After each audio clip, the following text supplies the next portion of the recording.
Pag-uusapan pala natin mga tribaders ang mga pagkain ng manok. Ang sabi nila, yung mga pagkain daw ng katulad ng crack corn at saka hagibis, wala daw yan mga vitamins masyado. Kaya ang gagawin natin, magbababad muna tayo. Dito mga tribaders, papakita ko sa inyo. Ito mga tribaders, kung mapapansin nyo, pagkain ng manok yung nandito sa mesa. Ito ay hagibis. Yan. Pangalawa, crack corn. Yan. Yan ang nakikita nyo mga tribaders. Sabi nila, wala daw masyadong nakukuha yung manok natin na vitamins dyan kung yun lang ang ipapakain natin. Totoo po yan mga tribaders. Kahit ako, naniniwala ako na wala talagang masyadong nakukuha yung manok natin dyan na mga vitamins. Para magkaroon niya ng vitamins mga ka-tribrothers, magbababad muna tayo. Ito yung binabad ko mga ka-tribrothers, crack corn at saka hagibis. Yan, binabad ko to.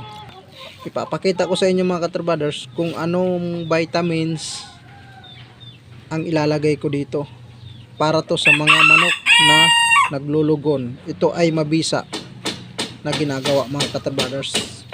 Hindi ko ino-offer sa lahat ng mga viewers natin na ito ay gayahin nyo. Ito ay sariling pamamaraan lang at sinishare ko lang sa inyo kung ano talaga ang dapat na ipakain natin sa ating mga manok na lugon. Yan.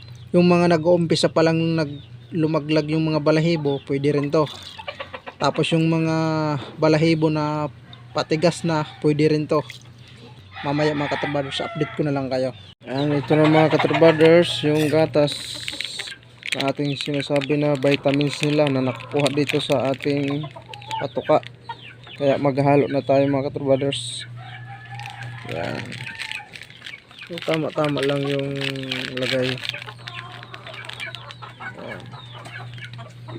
Tapos itlog mga ka-tribrothers na ihalo natin sa patuka. Yan, ito yung lalagay natin para sa kanilang solid na vitamins na makukuha sa patuka natin na ipapakain sa kanila ngayon. Kaya kayo mga ka-tribrothers, pwede naman nyo lagyan ng itlog o hindi, depende po sa inyo kung lalagyan nyo o hindi.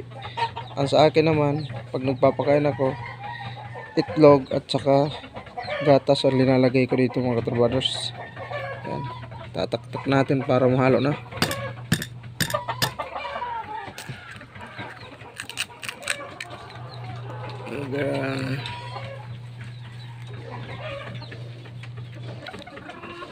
Yan mga ka-tribrothers, haluin natin. Ayun ang gagawin natin na patuka sa kanila. Ayan, haluin natin ng maigi. Pwede naman kayo mga tribaders mag-relay kung ano yung gusto nyo na hinahalo sa inyong patuka na ipapakain sa mga lugon na manok. Yan. Ito mga tribaders yung papakain natin sa mga lugon natin na manok at saka yung mga patigas na rin ng balahibo. Papakain natin to. Maganda to mga tribaders sa kanilang katawan at talagang maraming resistensya makukuha nila dito at vitamins sa ating patuka. Gatas at saka itlog lang at kunting asukal. Hindi ko na pinakita sa inyo mga ka-tribrothers yung asukal yan. Yun lang mga ka-tribrothers ang ating ipapakain sa kanila. Yan mga ka-tribrothers yung ipapakain natin sa kanila. Pinagyan natin ng asukal at gatas at isang itlog. Talagang hinalo natin para magkaroon ng vitamins ang ating ipapakain sa kanila.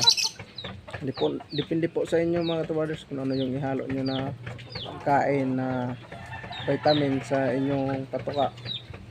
Kami kasi dito mga tribrothers, hindi muna kami naghalo sa mga katulad ng mga Vitamin Pro at sa mga iba pa.